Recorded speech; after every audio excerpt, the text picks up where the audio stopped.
is Mantle for part 3 of the series of where I read the book of Psychology of Money. And today we're covering chapter 5, which is Becoming Wealthy versus Staying Wealthy, and chapter 6, Tails You Win.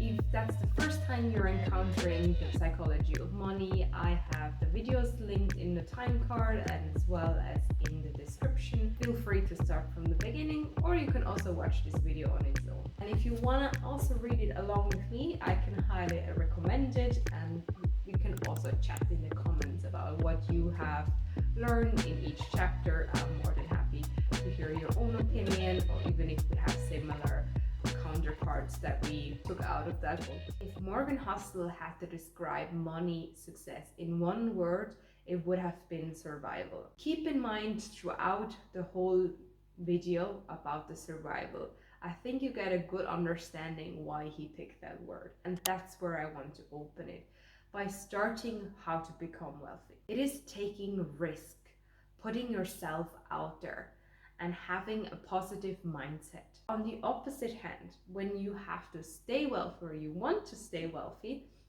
you have to do exactly the opposite of taking risks. You have humility, being frugal, being sure of what you're doing, plus also accepting of the wealth that you have gained or earned has also a part to do with luck.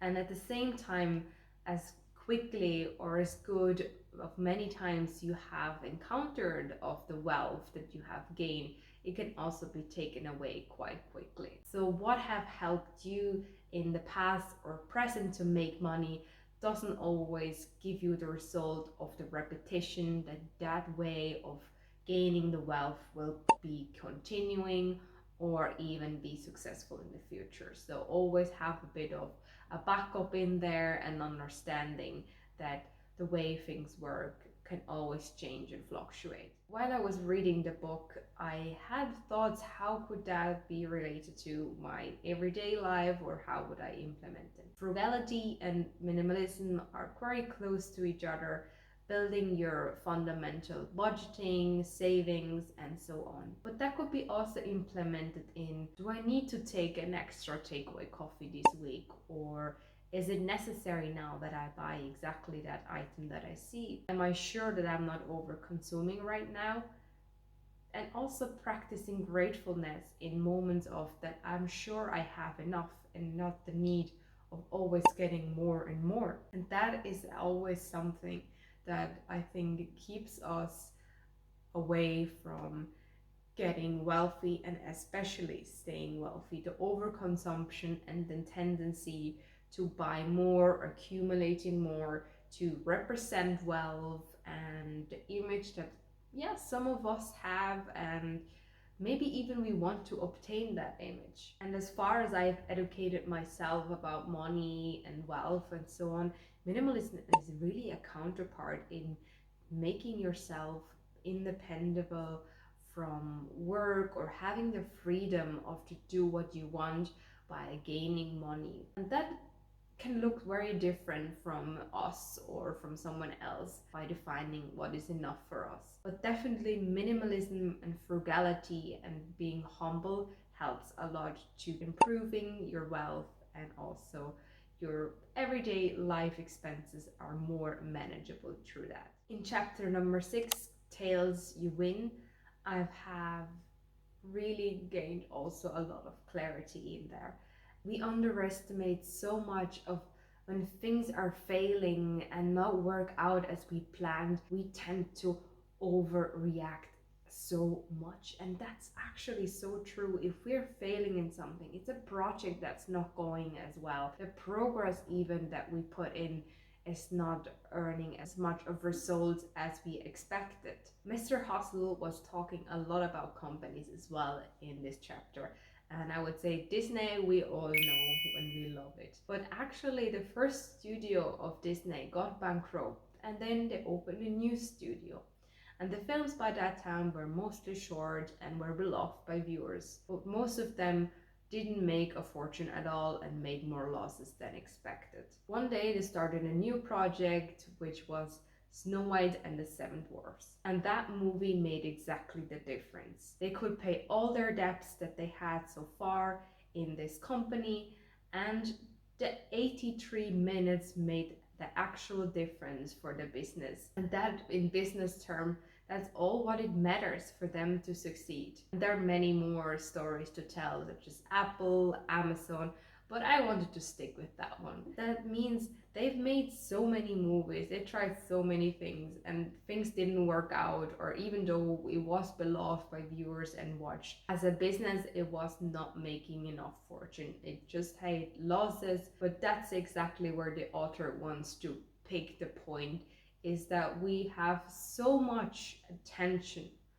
and assuming and consuming that the successes, the influential and the huge propaganda or companies, or if something goes viral, that is normal. But the tales and luck, and in the end also investments of other projects that didn't go well, is a part of that success. By trying and trialing and falling and standing up again. And that is something, or me personally, I think we're all not so used to being able to handle our setbacks so well. We often overreact on it, be sometimes harsh on ourselves, and in the end it's not getting anywhere, and we're just stopping our progress from trying more and improve even more to be in a perfect way of trying even better. It doesn't have to be perfection, but finding other ways of why it couldn't have worked,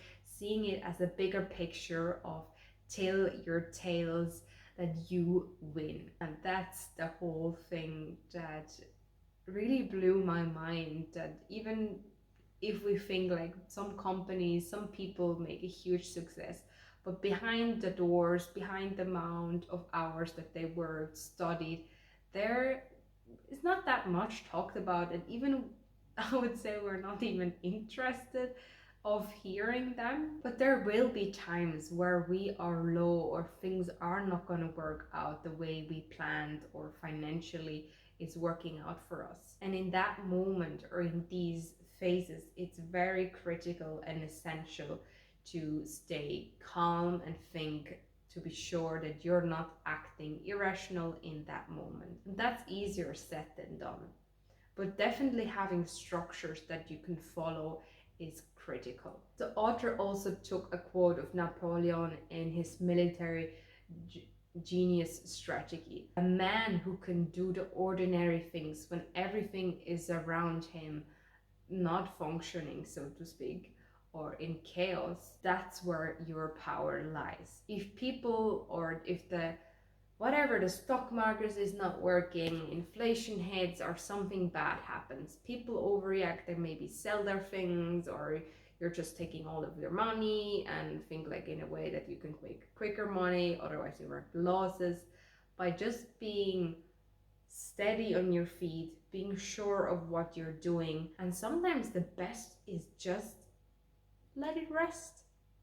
Let it rest. If your ETF is going down for a while, it could be a year or two, don't panic as much. In the end, it's better to leave it where it is. Keep investing if it's not good at the moment. Just invest €1 per week, even less if you want, but by the consistency. Even though, like, I would say there will be a time, definitely expected, that things will turn or flip again, and that your tails or your luck will be again. And so you will have a bit of a downside or an incline, but that will be also rewarded if you're staying steady, rational in a way of your behavior, and not let any kind of situation fall you back. If maybe situations happen and you did something differently, reflect on it, learn from it, and move on. That's the whole point of being able to have setbacks, learn from them, make it better.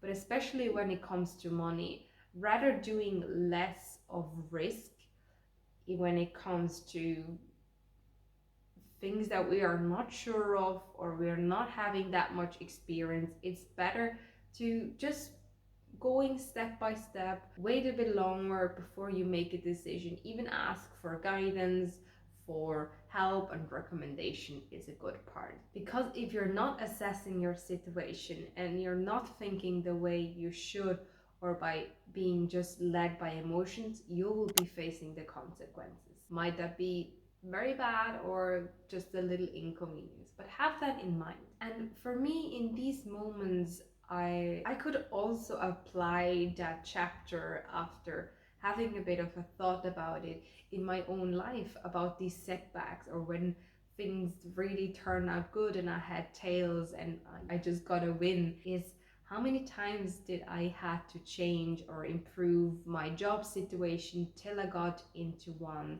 that I actually enjoy? How many times did I had to learn something in a physical exercise till I felt, oh, finally I have the hang of it, or I can see results? It can be in diets. Just by not seeing in a very fast and efficient way doesn't mean that it's not working. It takes its time, and the same goes also for situations, for relationships, and with money.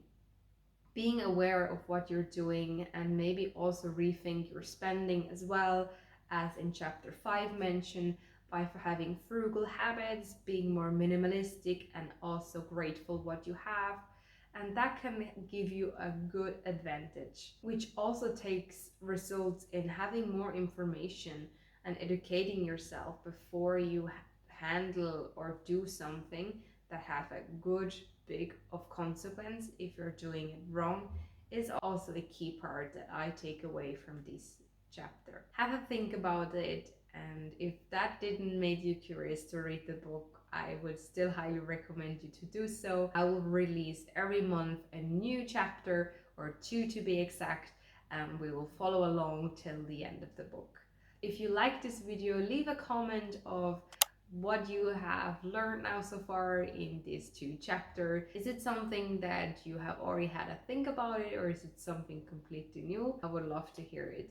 If this type of content about simplifying your life, financial education, and overall simplicity and clarity in your life, you're here on the right channel on Ladies Mantle. So subscribe if you want to follow around and have more